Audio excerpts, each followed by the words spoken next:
You go to the dentist, Yep. and you have some Vicodin, and it's in the cabinet, and you don't even think about it. Right. And I know Reid found that at my house, Mm-hmm. from just old Vicodin that was in the cabinet, and took it. And what parents don't realize, because I know when I was told this by a counselor, that opioids rewire your brain. Okay. And I'm going, rewire your brain? What are you talking about? Right. I don't even understand what you're saying to me. But it makes them feel a certain way. And when done long enough, you don't go back. You never get back to where you were. Now you handle things differently. Your anxiety is magnified, when you come off of that. That what she described to me as a feeling of, like when you do something good and you get praised for it. God, that was great. You did so good, in the game tonight, or what that feeling of how it feels good. Yep. That's gone from somebody who has been taking opioids for a long period of time. They don't feel that anymore. The only good that they feel is when they're on that drug. Rest in the valley, feeling low, you just weren't ready. One man on a roll is just another man done in early. Who's to blame? Who's to blame? Tell me where the truth is laying. Probably somewhere buried. Welcome to the Ideas for the Open-Minded TeeCast. Here, we explore social issues with unique people and perspectives through productive conversation while purposefully excluding politicism to promote good standalone ideas. Our guests and our listeners are people with open minds and open ears who seek to learn from others so that we can make this world a better place. So let's do this. EBT, Destiny, TBD, clairvoyant couldn't see me making it out the belly of the beast, scratch free. Let's see. What more can a mama see? Billy Bartosh and Melissa Page were the quintessential parents of Reid Bartosh, a teen who fell on hard times. The rest of this story speaks for itself. Please join me in welcoming to the TeeCast, Billy Bartosh and Melissa Page. So where did you grow up? El Campo, Texas, down South Texas, between Houston and Victoria. Okay. Both of us did. Yeah. Oh, did you really? Mm-hmm. Is that where you met? Mm-hmm. Yeah. I've known him since we were in 8th grade. Yeah. Really? Mm-hmm. Did you date in 8th grade? We dated through, all the way through school. Yeah. Mm-hmm.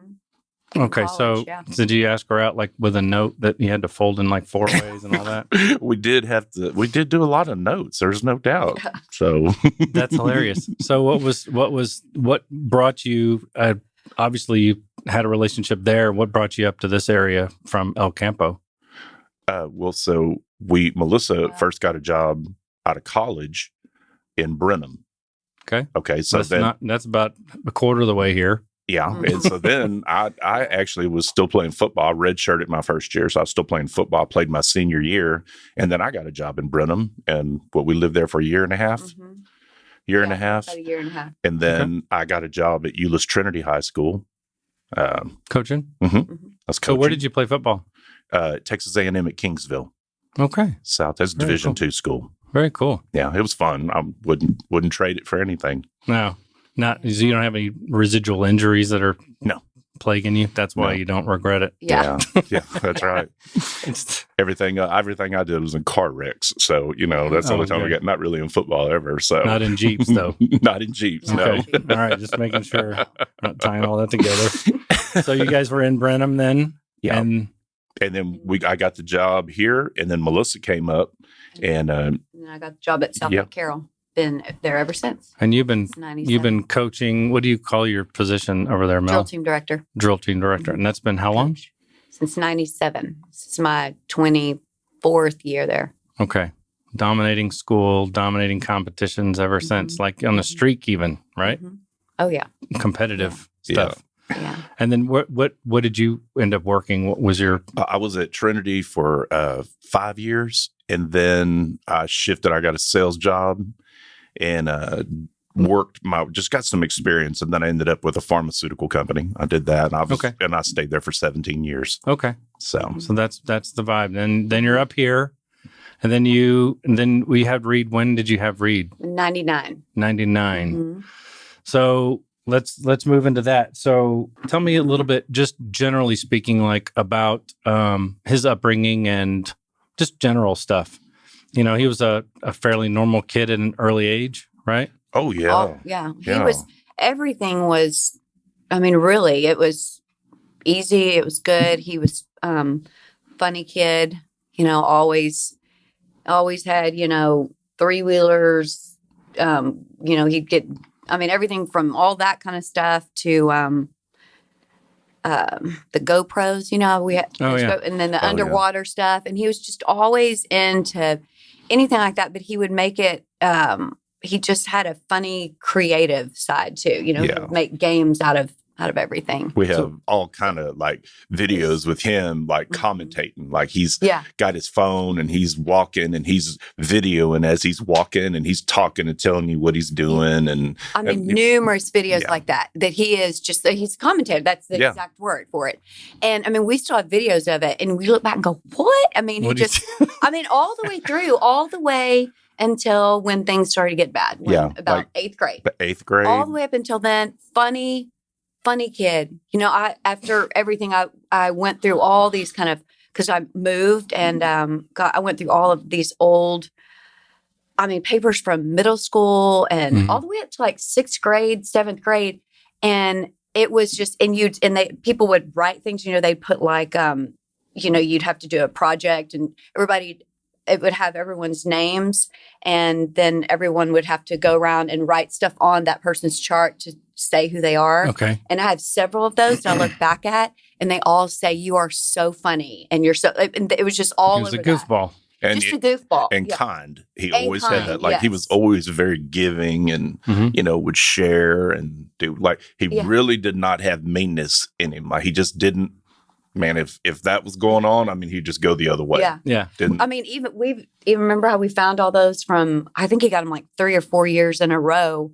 Our school, the school where he was, they would give certificates on what your characteristic is. Sorry. And I think he got it like 3 times the Compassion Award. Oh, yeah. Oh. And I have all those certificates and I forgot that he got him that and times, he was, remember? what was he, a student? He was a student ambassador. Yes. So when he was younger, he was like, so anytime a new student would come, Reid would show him around and he would eat lunch with them and just to kind of get them in. But he was more of a welcoming, just sweet kid. Yeah. He really was. So And obviously goofy and all that stuff. He was, was he athletic? You guys are both so athletic. Was he into athletic sports? He was adventurous. He did everything, but he never really enjoyed it. He did lacrosse. He did he soccer, tried to play football. Track, I tried to talk him out of playing football. I was like, don't do that, Yeah. I was always like, I don't think that's your gig, Yeah. But he did a bunch of running camps and stuff. Like he could run fast and he had lungs on him where he could go. Yeah.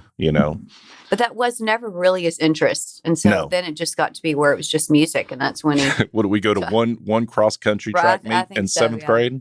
And he never went to practice. In 8th grade. That was in 8th grade. Yeah, 8th grade. We went to one meet. And so he goes and he starts running and I'm there. I've never been to a cross-country meet. And they come running out of the woods and Reid's in 2nd place. And he had never even been to practice, And so he got 2nd and I still have his ribbon hanging on the fridge. So he had good luck. But he said, no, I don't really he said, I'm not doing that anymore. It's not my thing. Interested. But he played music like all the way. We had music from whenever, his first little. When he was, how old would he have been when he? Probably 9. Yeah. 8 or 9, when something like when he first started. Instrument? Yeah. Or so how did he show interest and what inspired you to even? He didn't. I think we made him take guitar lessons. I think we did. Yeah, we did. And then I think so. Yeah. And then he started to like it. Well, he wanted to figure it out on his own. He didn't want really anyone telling him anything. So he learned to read music. He learned to play, everything by himself. He watched YouTube. Yeah, he could play piano some. He played the guitar really well.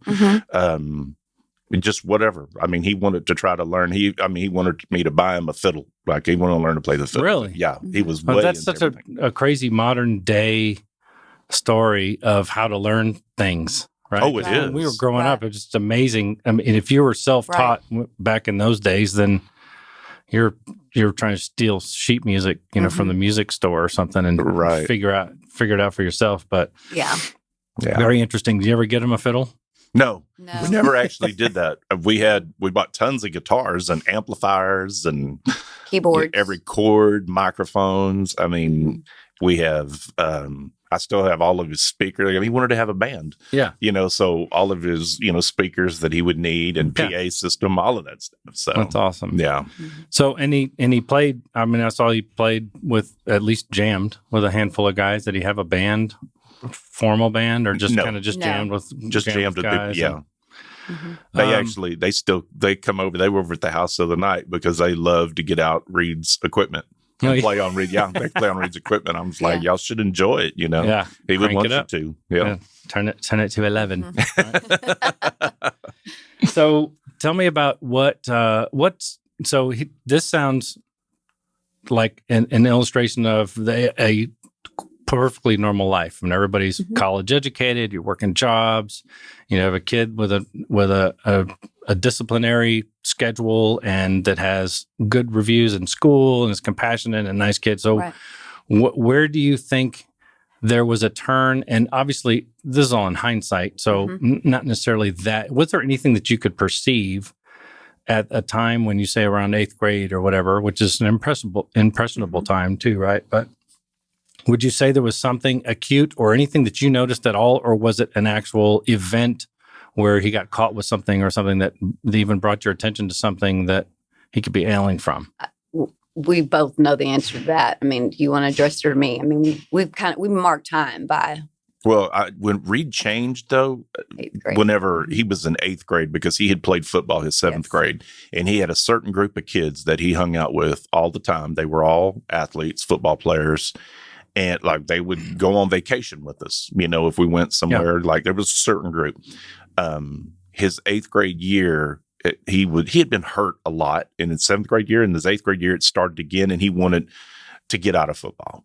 And I allowed him, Melissa and I both, we allowed him to get out of football because he was hurt all the time.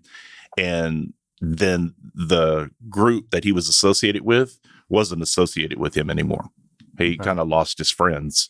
Yeah. And all of them. all of them. They all pretty much dropped him. Yeah. They turned their back on him pretty much. Yeah. And that bothered him a lot. And then he found another group like normally happens. He found a different group to hang around with, and it wasn't good. So how aware, so that's a really transitional age too, where it becomes more and more difficult to say, hey, you can't hang out with this kid. When you're in 3rd and 4th grade, you say, no, you're not talking to this Right. goofball over here anymore. And they get mad at you, but you're laying it down. And by 8th grade, 9th grade, you start saying, I don't want you hanging out with this person. And it almost motivates them to hang out more or try to figure out ways Right. to go around your preference. Did you experience any of that? Yeah, and I think that's where it all really went even more south, is because we found out a couple of times they were drinking beer and some different things when he was going over this one kid's house. And so after we had caught him a few times doing some things that were bad, maybe, I don't know if they smoked cigarettes or not, but so we said, no, you're no longer allowed to hang out with them. So, hindsight, I mean, I don't know what the right answer is, but then that's when we can look back at time. Now that's when he started to go off by himself. So then he really didn't have any friends. And that's where I believe that's where the anxiety of going to school, that's where it all started, because he didn't feel like he didn't have any friends. So he didn't have the group of football guys anymore. And I think, he didn't feel welcome at all around them. And then he lost other friends. And so that's where it started, to where when he wouldn't go to school, we could start seeing things like he would say he doesn't feel good. And, so that started to happen probably the middle of his 8th grade year, I guess. Yeah. And he got picked on. He got picked on pretty good too at school because he had quit football. Yeah. And he didn't, he didn't really fit into that group anymore. And they kind of ran their mouth at him, different things, which definitely I would try to help him work that out. Sure. Like, what can we do? And he wanted to handle it himself. He's like, but then I don't want to go to school. I don't want to be there. Right. And then we went through that whole. So then that's where it all started. And he didn't go to school almost, that was the beginning of 8th grade. Yeah. because that right in the beginning is when he quit, and then he didn't go to school. So then it's time. So then he's been out.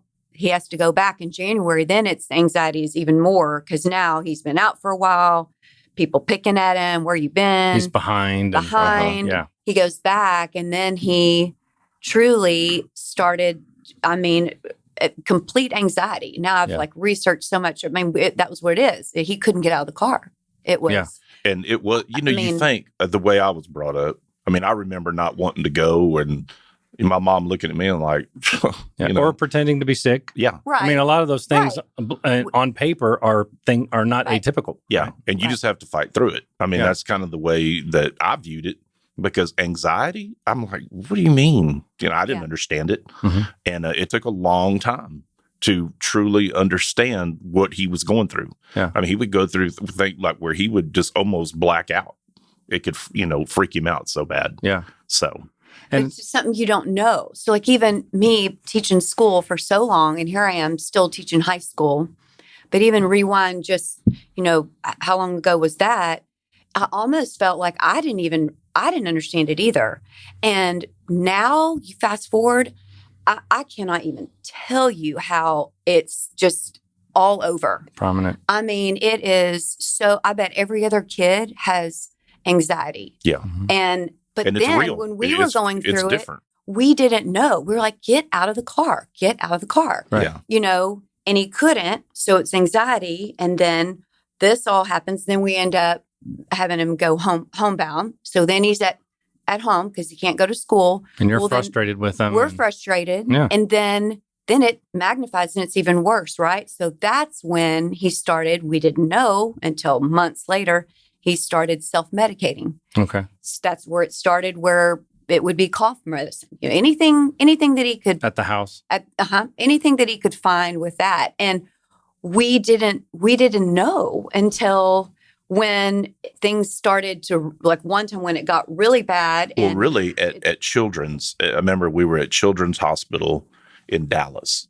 Right. This was when he wasn't going to school because he had stomach issues. And we were taking him twice a week to go to Children's. He was seeing a counselor there. Okay. And then one day the counselor came out and told Melissa and I, without Reid in the room, and said, do you think that he ever self-medicates, drinks, or takes anything? And we were both like, no. No way. Doesn't occur to you No ahead of way. time, right? No. No. She goes, I think that he's very at risk and that he may have already started doing this. It caught both of us like so off guard. Yeah. No way. But it's important to get that information because then again, you don't know how else to deal with it. And you're so myopic when it's your kid because you feel like they should behave like you did because it's your kid. So you can only associate and you don't have that wide view. Your wide view now is that you see so many more kids with anxiety and you have a new perspective and your eyes are open to it. But when it's your own kid, it's so much more difficult to actually see outside the scope of the way your expectations of their behavior, right? 100%. Or hear another parent, if one of my friends is telling me something's going on with their kid or listen to the way that they're talking to their kid, it's mixed up because I know that they're thinking, well, I did it this way and I did it this way. Well, it's not that hard. It doesn't fit in. It's it's the square peg in the round hole. Nothing is the same. Right. And you have to be open and you can't be as harsh. Yeah. You have to be, in a lot of ways, you have to be able to listen. That's the most important thing, is that you're just a great listener and, give feedback when they want you to give feedback. So that's an excellent point. I almost segue into my next section is if you had to give advice in general, because there are different types of scenarios that play out, with addiction or all these different things come to play where sometimes you catch it early and you can't stop it. Sometimes they're so far gone by the time you figure anything out that it's too late. But there has to be some kind of common ground where, I think to your point, that listening is really a key. And I think that's great advice. What would you say to somebody that, even Reid seems like this type of personality where necessarily just discussing things that deep or dark are not necessarily on the table. So as typical parents would say, look, I try to get him or her to talk to me, but they're not really interested in talking. So as interested as they are in trying to get to the bottom of things, how would you navigate that? Or do you have any suggestions in terms of that? Well, with Reid, I used to sit in with Reid and just listen to him play music all the time. I mean, whatever he was interested in. And he used to like to go ride around and listen to music, or, go get something to drink and go ride around. I would try to just do anything that he wanted to do, because normally after I spent some 30 minutes with him in the room while he was playing something and video him playing, then he would start talking about everything. He would open up, but it wasn't me sitting there saying, hey, you have to tell me, because I would always ask him, are you getting picked on? Nope. Yeah, nope. That's an inquisition. Nope. And it's more of an organic kind of conversational. Yeah. We're hanging out. That's an interesting way to do it too, just to spend some time, allow them to relax. If again, though, I could be the devil's advocate again. So a lot of kids also don't want you hanging out with them, right? But those are two really unique things that I think those are good advice. I think the main thing that I don't know that I realized, and that I hope that other parents can, it's like when you start seeing issues with that they're troubled with anxiety, it's so real. And I have seen myself, kids I've taught to, that it's really prevalent now that people go and they take things on the side, to self-medicate. Yeah. And then I think it's kind of a roll of the dice. It's what kind of maybe your brain function, whatever. Some people turn into heavy addiction, and then some people can maybe, go have a beer or whatever, and they're okay. So I'm not saying anything if it's right to drink or do anything like that underage, but I think that really the key is anxiety causes so many people to self-medicate. And so no matter what it is, if a parent, whether it's drinking or pot or whatever, they need to realize that it's probably deeper than that, and they're probably doing more than what you think they are. But that's what we found. When the opioid problem, that's out there that people have, like you go to the dentist, and you have some Vicodin, and it's in the cabinet, and you don't even think about it. Right. And, I know Reid found that at my house, from just old Vicodin that was in the cabinet, and took it. And what parents don't realize, because I know when I was told this by a counselor, that opioids rewire your brain. Okay. And I'm going, rewire your brain? What are you talking about? I don't even understand what you're saying to me. But it makes them feel a certain way. And when done long enough, you don't go back. You never get back to where you were. Now you handle things differently. Your anxiety is magnified, when you come off of that. That what she described to me as a feeling of, like when you do something good and you get praised for it. God, that was great. You did so good, in the game tonight, or what that feeling of how it feels good.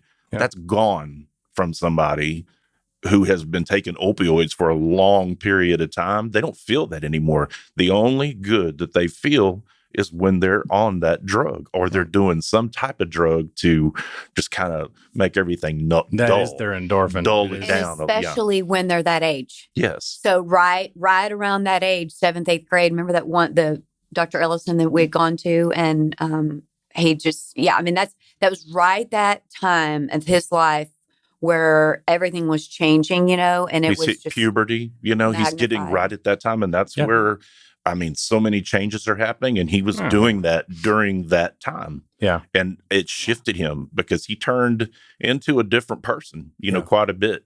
We didn't see Reid as we knew, like this sweet kid anymore. Right. Like when he went back, what did he go back to school for a few days in 9th grade? Mm-hmm. And one of the kids that used to pick on him said something to him. Reid picked up a tray and busted him in the head with the tray and said, now what? You know, he was ready to fight. It was like, I'm not Mr. Nice Guy anymore. Felt like he had nothing to lose Yeah. at that point. Yeah. And he said, that's it. I'm not taking it anymore. And That's then we couldn't fascinating. get him to go back to school after Yeah, that. and that then was that's it. where the drug problem really started. Xbox, you know, being isolated, playing Xbox, sitting in a room, you know, Right. and that was like the devil itself. Were there any issues outside of the gaming? Because obviously, I can see how that would be an escape, just going away and experiencing something else for a while. Was there any undue influence other than the fact that obviously that's not real, so that escape is only temporary, which we know. But were there any other relationships or anything developed online? Because I know there's a lot of communications that happen with different people online when they're playing. Not really. He just, I think it was the reverse for him. It made him go even more in isolation. You know, then it was just everything was magnified. Like, I'm just going to be by myself, but then I can't really handle being by myself because that's not really his personality. So then he would just self-medicate and it just escalated. But then he would go do things. Then he would Right. want to go, I realize this now, if he got high, then he would want to go to town square and go hang out with some of the guys that he knew, that I knew, that really weren't bad guys. Yeah. You know, they were new friends, but they were good guys. It took the anxious edge off, Right. gave him Yeah. a little It courage. gave him confidence. Yeah. Yeah, and he had could go. lost it. And then- he would go. And now when I look back, and we can even look at pictures, Oh, yeah. and you can see it on his face. But at the time, we didn't know that it was at this Right. level, what he was doing. And at some point, though, you did realize that it had gotten bad, Yes. right? Because Yes. opiates became an issue. Obviously, if you're experimenting with that, and sometimes you don't even know the extent of what you're getting into. I think most people don't really. Well, you don't, Right. you have no, like, I remember seeing little things of tinfoil, like all over the place all the time. I'm going, what are you doing with this tinfoil everywhere? Yeah. You know, and he was chopping up stuff and inhaling it. Yeah. You know, burning it and inhale. But I didn't know. I had no experience in this drug, you know, situation in any way that he could make it last longer. That's what he wanted to do. You know, and that would, it would make him feel good and all of that. And then we caught him. You know, we finally busted him. Yeah.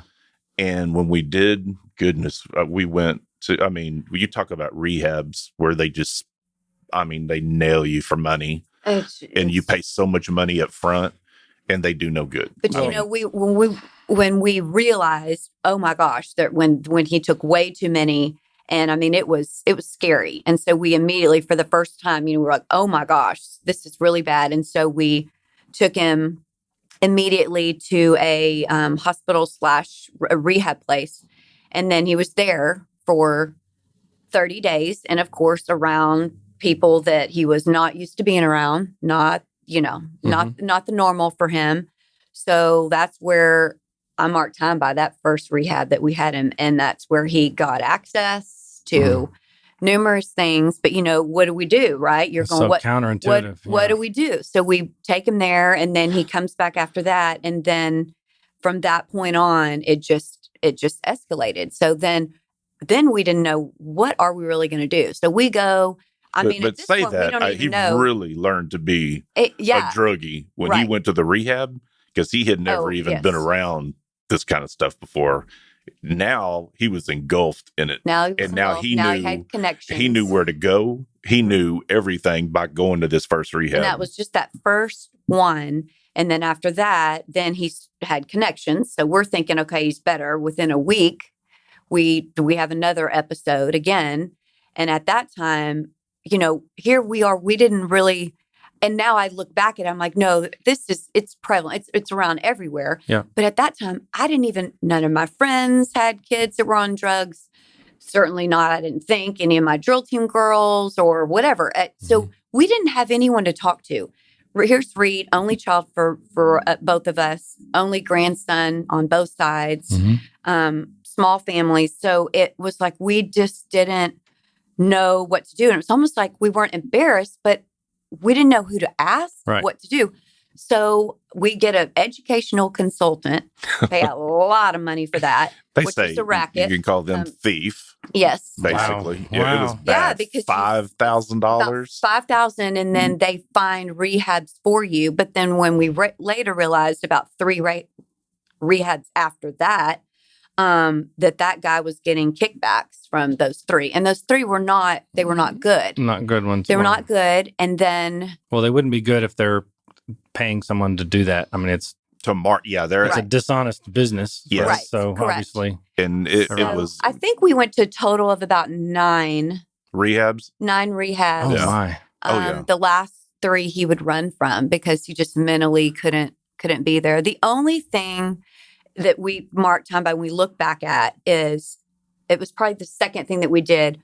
And this was so hard. It's really the only thing I recommend. But for what my opinion's worth is he did a wilderness treatment program. We flew him to Utah. I mean, it was a big deal. This was I remember this. big deal.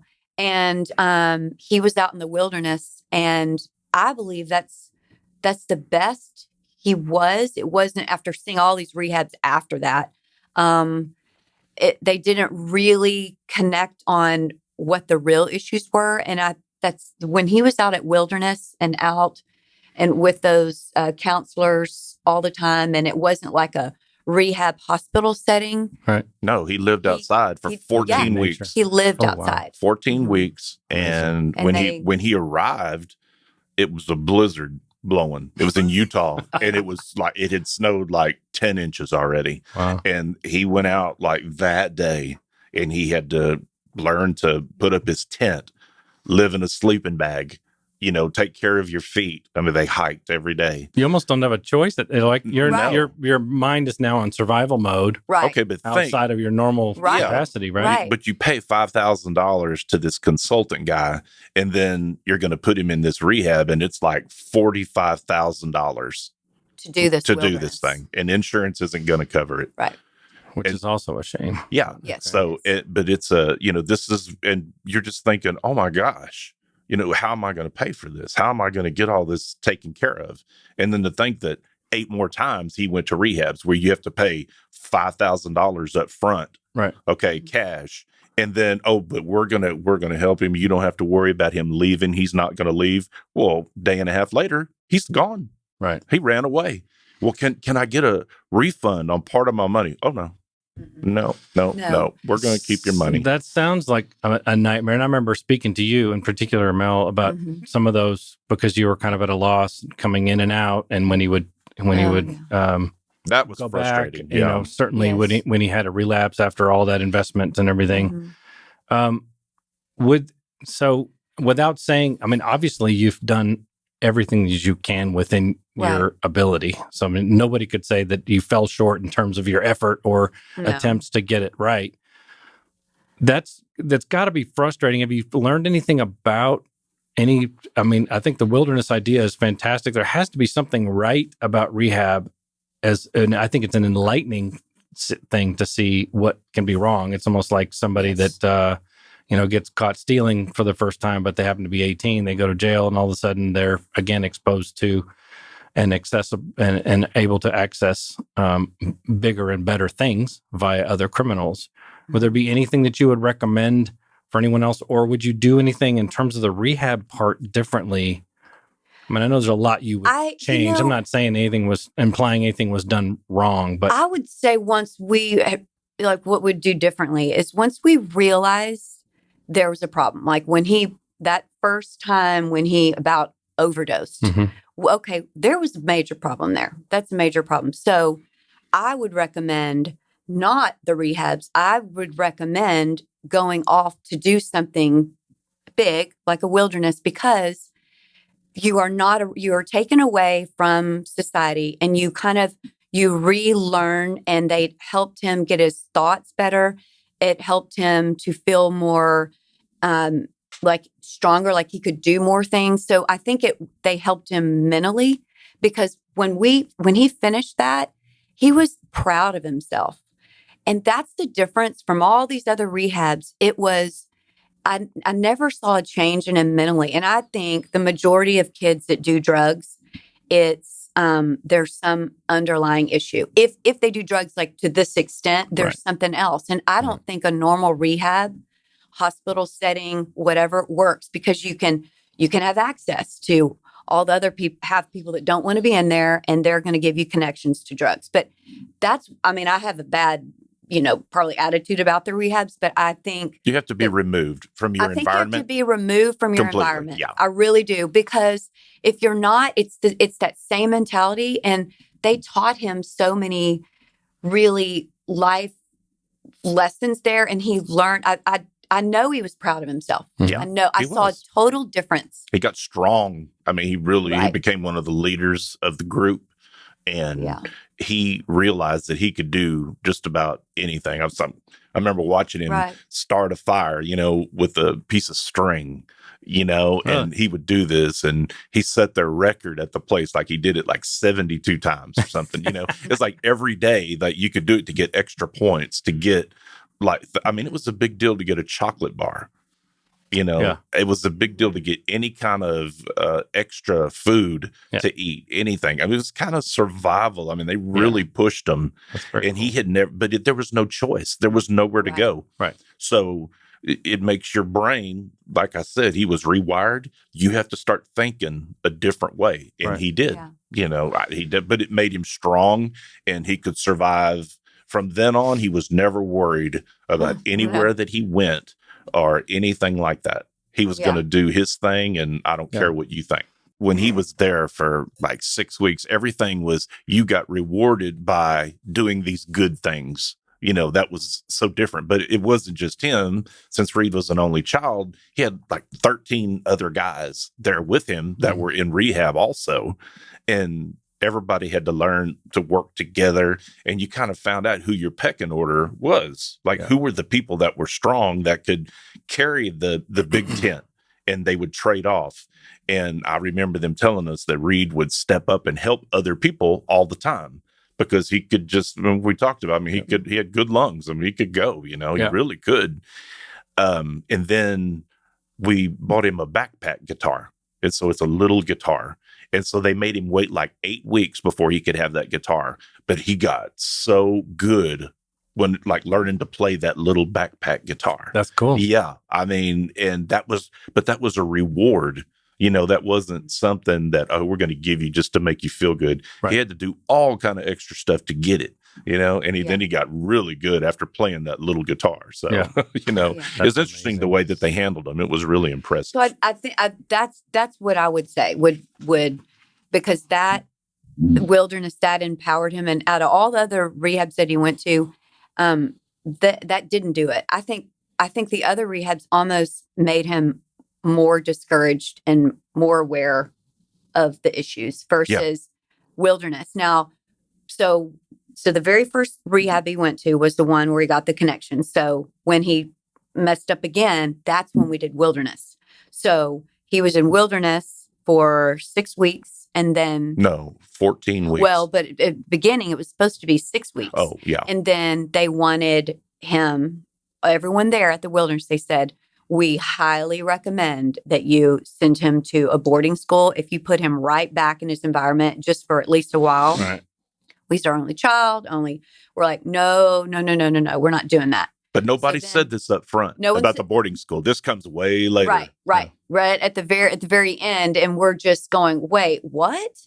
So we said, okay. I mean, we got a lot of pressure from him, but I don't know. What hindsight, should we have done that? I don't know. But so instead, we had him stay in wilderness even longer. So he stayed extra. So he stayed 14 weeks.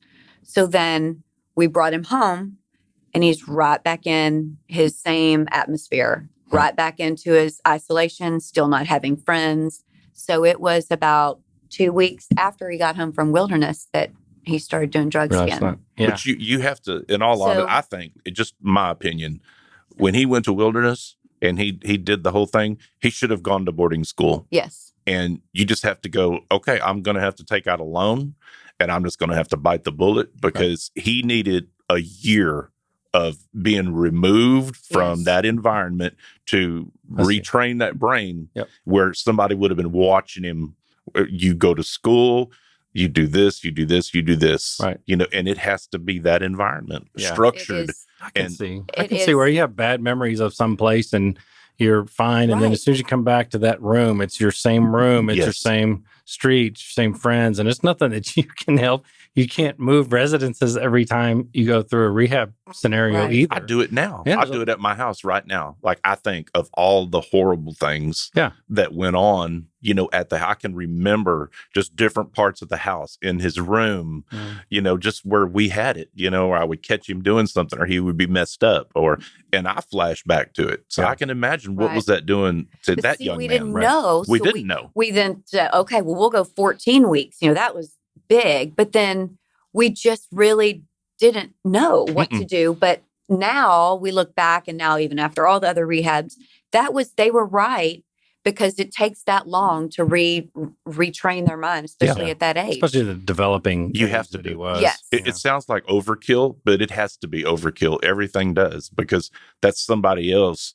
I mean, it's setting boundaries where it can be controlled, and then they can't be enabled in any way. I mean, there's no way to be enabled. They're, and their brains are, they're not mature yet. No. So, no. You're dealing with his only recollection of the good times is thinking back when he was in 6th grade. Well, that's not realistic either. Like, that can't happen. So he doesn't have any other aspect of his life from which to relate. So the only time I had fun was drugs. When I was taking drugs, getting high. Yeah. That's when I was having my most fun and when I felt the most comfortable.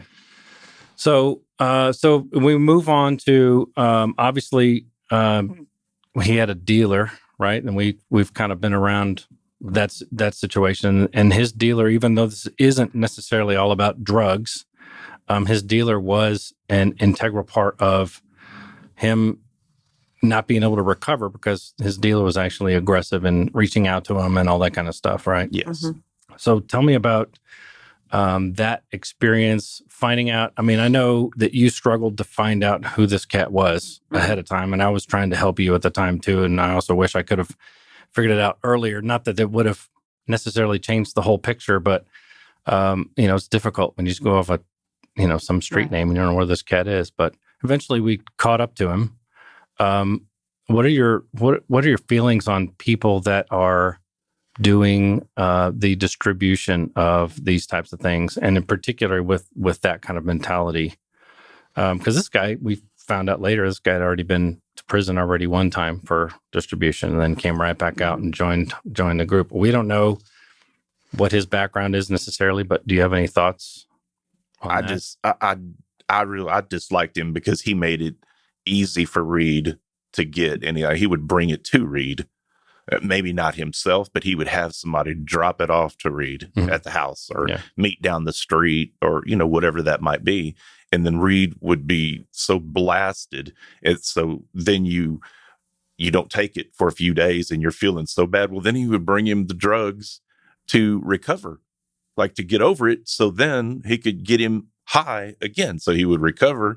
And then in 3 days later, he's getting blasted again. Right. So... yeah. Well, it was just, he made it so easy, and wouldn't even charge Reid sometimes, because Reid wouldn't have money. So he wouldn't charge him anything, and Reid could just pay him later. Call me back, because I know you will. Yeah. And then Reid would, steal some money from me or Melissa, and then, he would pay him back, but he wouldn't get out of the way. Yeah. He would not. Yeah, he was more persistent than a lot of the dealers that I've had experience in dealing with also, especially in retrospect, the things we found out later on. Yes. I don't know if he just, saw Reid as this, kid, from a good area, and I'm going to get him really involved, addicted to the drugs, and then he's going to get me other people. I don't know if he thought that. Well, I think also he started, you get people in that situation, he wanted Reid to deliver for him too, or make a run to the store for him, or just do these things. And Reid and I had this talk one time. He had gotten real messed up, and we had a big throwdown, and then he came in and he apologized, and we were talking, and I said, Reid, if you do that, think what you're doing to somebody. I said, look where you are right now. I said, think of the rehabs that you've been through. And I said, a lot of people don't have the resources that we have to try to get their kid better. I said, and all you're doing is killing them. I said, basically, you're just killing them. Yeah. Because I think how hard it is for you to try to walk away from this heroin and cocaine and all of this. I said, do you want somebody else to have to live like that? Yeah. And I remember Reid saying, I never thought about it that way. Never thought about it. Well, of course, he's a kid. Of course he hasn't. Mhm. Yeah, I never thought about it. It's like, no, I don't. I don't want to hurt, anyone else. Yeah. Well, I said, that's what you're doing. I said, and that's what this guy, he doesn't care about you. No. And Oh, certainly not. yeah. I said, he doesn't. I said, he's helping you. I said, but he's making a lot of money off you. I said, don't ever give him somebody else's name or anything. And that's what this guy was. I think he was trying to build more business, through Reid, and then have Reid do things for him in our area, and that's what it trickles down to, because when you run out of money, or if you don't have money, so now you start becoming a messenger boy, Sure. So, well, and he's doing 28 plus years yeah, at this point. So he got his, but I noticed that one thing that we don't do on my little podcast is talk politics. So this is not intended to lean in any direction, but I think it applies. I find it fascinating, but this being election time and everything, Oregon just passed. I don't know if you heard about this, but they passed the law that decriminalizes a lot of this stuff. So meth. I mean, that meth, heroin, right, at small amounts, and the big cocaine, small amounts. So the idea is that if you're still the dealer and you're distributing stuff, and you have more than a user amount or whatever, in some cases, that it still can be punishable, but you're decriminalizing it. What are your thoughts on that approach? Because it's certainly unique to American culture for sure. Because it's been, that's forever. It is. People don't realize what heroin does, because you never get over it. We've I've met so many other parents now that have had kids that have been addicted to heroin. They're 35 years old and they have a couple of kids, and they're still living at home with their parents. Yeah. And doing the same thing, stealing. So, So do you think the decriminalization, I think their intent is to come, it's still not legal to do it. So there's a fine and a rehab arm to it, whatever degree this rehab arm is, the component. And I wonder if if Reid had gotten caught up in something and ended up in jail, if that would have just granted him even further access and more sophisticated access, having to go to jail and spend 12 months in jail and then come back out? Or do you think that actually would have helped more? That's kind of that's the unique perspective I'm looking at, because they're trying to say, look, we want to get these people better, but if you're a distributor, then you go to jail instead of populating the jail with people that are addicted. And I'm not even saying one way or the other. It's an interesting way to think about it. But in my mind, you never get done with it. Reid would have never gotten better. Reid would have never stopped doing drugs. He wouldn't have. I really don't know of many people that have been able to conquer heroin. No. I've got a couple of friends. Especially now, because I know a lot more people that deal with this and have dealt with it. But some of my closest friends, they've got kids that are in their 30s, and they have been doing heroin and still are, and been in and out of 20-something rehabs, or I have some of my friends that have lost their kids from heroin overdose. So it's just, I don't know if you can, I don't think you can recover from it really. And unless you're like one of the lucky few. Yeah, but it's on them all the time. It's not like you ever go, oh, I don't want it anymore. It's not in the back of your mind. It's sitting in the corner all the time, just waiting on you to be weak. So I think, to answer your question, I don't know if it changes anything or not. Maybe not. I don't think that it really does. But I know one thing: if they're making it easier for people to get it, for heroin, I'm just going to use that as an example, because I look at that as the most terrible, terrible thing that just punishes people and ruins families, and makes you sad. Yeah. It does. That's a terrible drug that you never get over. Yeah. So within less than 2 years of him getting access to heroin after that one rehab, it took everything away. It changed our whole life. It changed everything. Yeah. I mean, it took Brianna's life. It took Reid's life. It took, Yeah, we just passed the November the 1st. That's when Brianna passed away. December Oh. 1st. And I mean, December Yeah, 1st. I'm sorry. Yeah. 2017. Yeah. Mhm.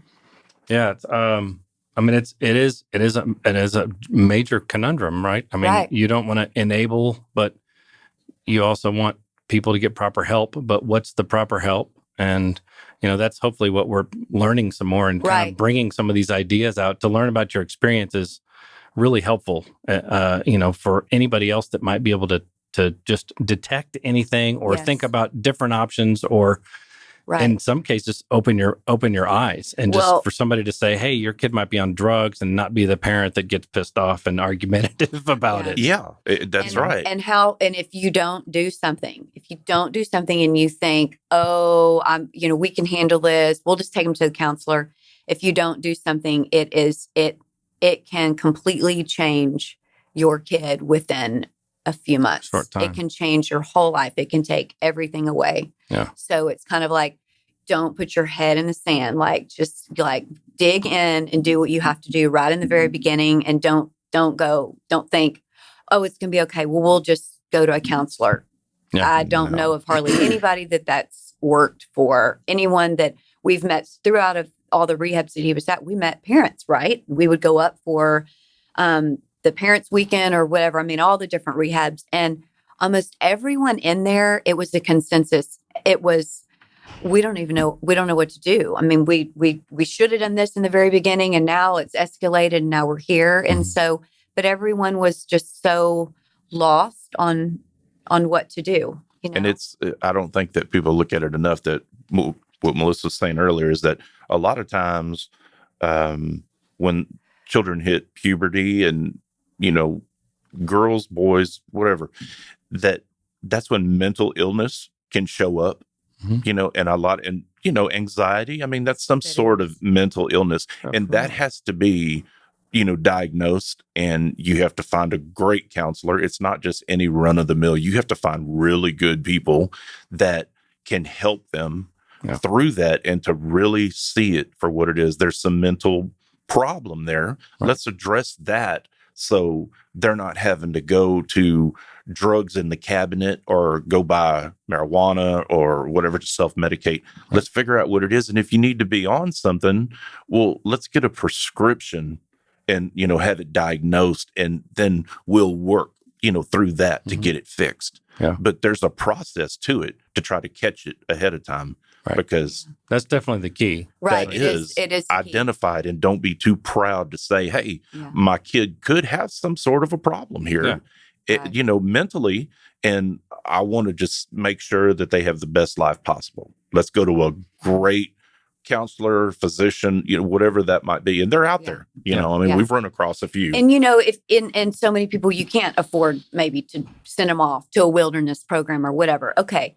But if you do a rehab, then it is so extremely important that you get a rehab that is, you research, and you find out what are they doing on the mental side of it. What are they doing? Because it's most rehabs they're just, have them in classes, and it's just this kind of a lockdown, and they don't really get better. So you have to research. Don't you agree? Oh, I mean, it's like, and it's got to have, if it doesn't have like the components, like really research what that other side of it is versus. And that's a tough thing. I mean, even for a counselor, if your kid's depressed or whatever, and if you don't know one, I mean, then, it's almost like advertising. You're going to the one that looks like they have the best message, and you go visit them and talk to them. They give you this line that seems great, but it's your best guess, right? Mm-hmm. Yeah. So I think, if you go, but now you can do so much research, like just what we're saying, it was Elevations, right? Elevations was the wilderness one that he went to that was so good. Elements. Okay. So Elements, it was remarkable. That one is out there. I know the guy that runs that, the counselor, who is phenomenal. It's the only one that was good. He was really good. But then we had a counselor here in Fort Worth also, Dr. Ellison. He was phenomenal also. But he was one of the first ones that we went to. So we really didn't know how good he was. Right. He was telling us all of these hard things that we needed to accept. And we're like, We couldn't do what? Are you Right. crazy? Yeah, you're still getting He knocked doesn't upside have the a problem, he's not, no, that's not our kid. No way. Right. But he was one of the smartest out of anyone that we went to. Well, I'd love to get the information for both of those, and we'll post that too Yeah. with this, because I mean, solutions are, the best thing we can pull out of this, right? Yes. And there's, a lot of the counselors who went to Texas Wesleyan, they were trained a certain way.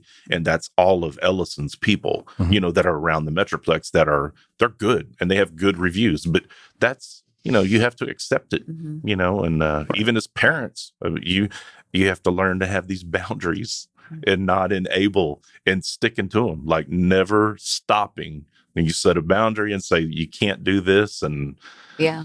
And then we could do it because we didn't, we struggled with that because it was our only child, but, I'll say another thing that is awful that can't happen is that, so for kids that go to rehab and they meet each other at rehab and then they want to hang out together after They're rehab. friends. Yeah. And I mean, that's natural. Now right? you've made friends, but you can't put two drug addicts, right, together, like to hang out. Nothing good is coming out of that. Accountability partner as a friend, not somebody. Yes. And it just, but that once again has to be a boundary that you stick to. And then you ask yourself, well, they have no other friends. I mean, they don't have anybody. Well, that's too bad.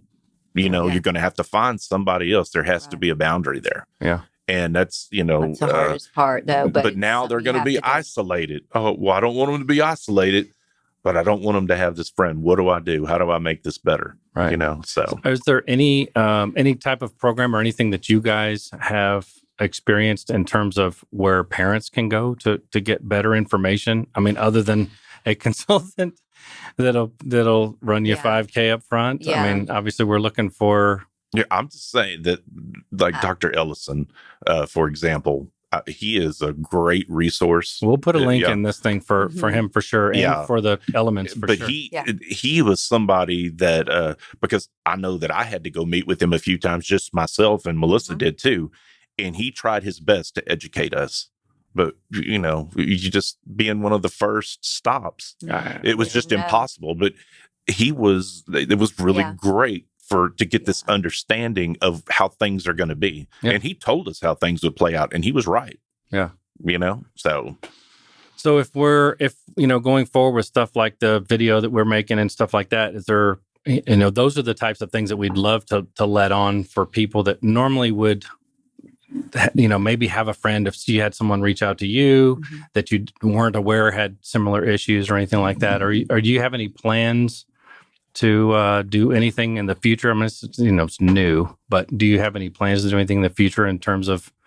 I think, for me, I guess the thing that I just come back to with all of this is, yes, Reid had a drug problem, but I really feel and I know that it all was developed from anxiety that is it's a mental illness. It is. Mm-hmm. So I know I'm way more aware than I ever have been with all my high school kids that I teach of when they're struggling. And so mine is, I think it all started, like we said in the beginning, was Reid.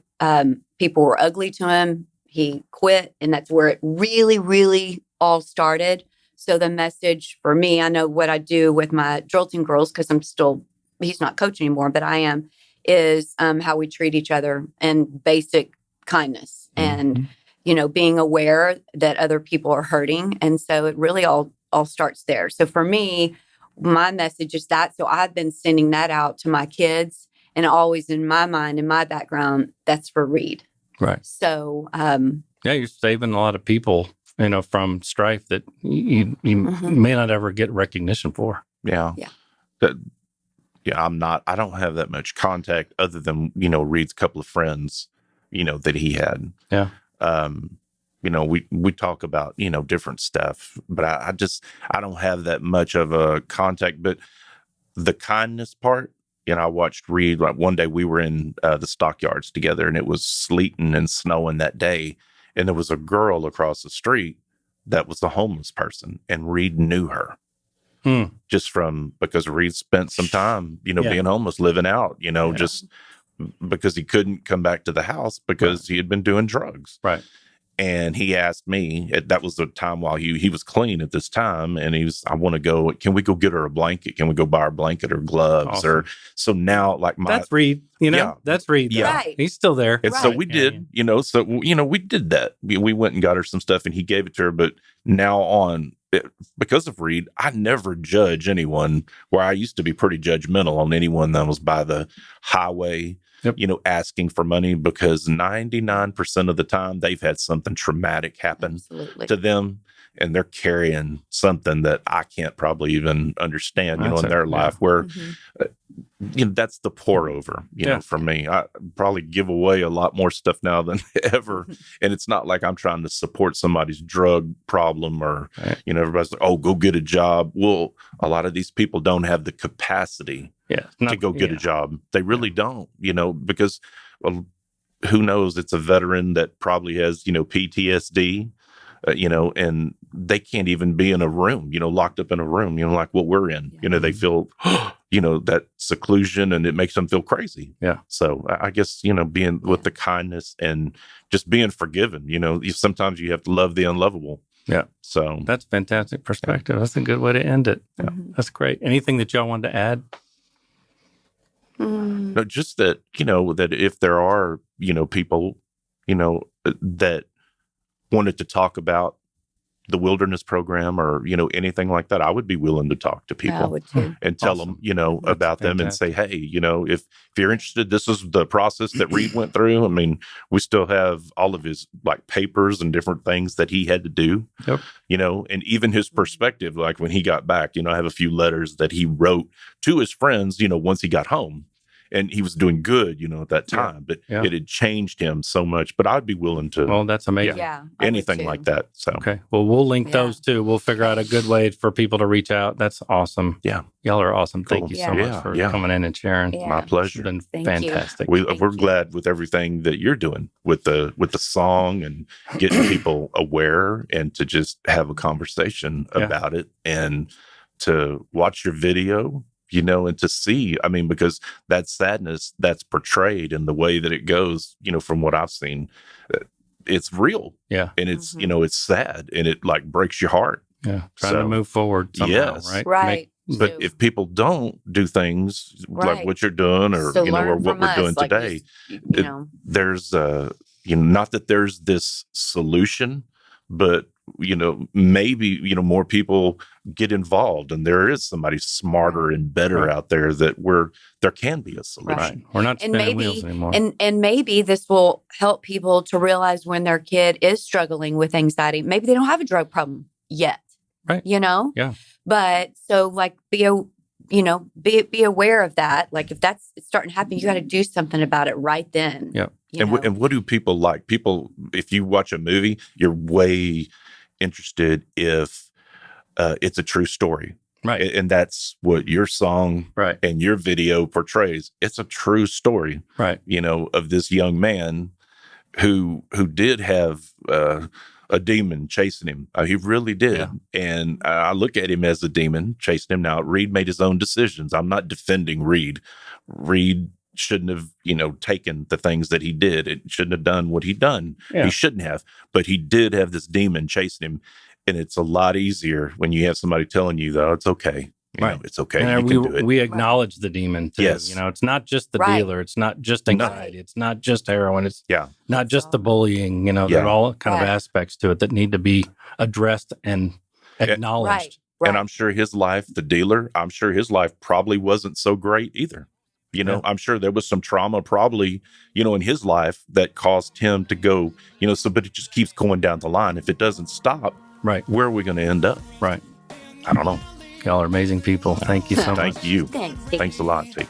One man on a roll is just another man done in oily. Who's to blame? Who's to blame? Tell me where the truth is laying. Probably somewhere buried behind all the hurt I've witnessed here. I don't want to live in fear. Fight demons on daily basis. Who is gonna catch me when I jump the fly and do not make it? Pack a parachute. Before I had a pair of pennies, I was paralyzed by paranormal activity. See it vividly. Ghosts of my past visit me. Work through my grief. Pulled strings like a symphony. Even amputees would have to hand it to me. We done came a ways from food stamps and EBT. Destiny TBD, clairvoyant couldn't see me making it out the belly of the beast, scratch free. Let's see. What more can a mama see? She loved her little baby every day.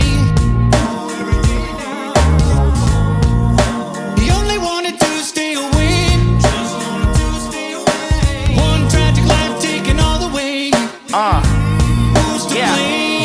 All of my life trying to make it out, kicking ass, erasing doubts. Lady luck and came around, I had to go chase it down. Now the bottle changed my frown, every time it's upside down. Emotions so deep I drown, gotta make the moment count. Gotta leap the fence, from Papa to Prince. Seen others get their blessings, I'm sitting here on the fringe. Standing out on the ledge, look at horizons ahead. Ready laying my sorrows, I've already made my bed. Burning on both ends, I need my conscience cleansed. Showered in holy water, prepare me for my revenge. On everyone who passed on us, the future will be hazardous. I'm Gumby and a pacifist, my heartache is my catalyst.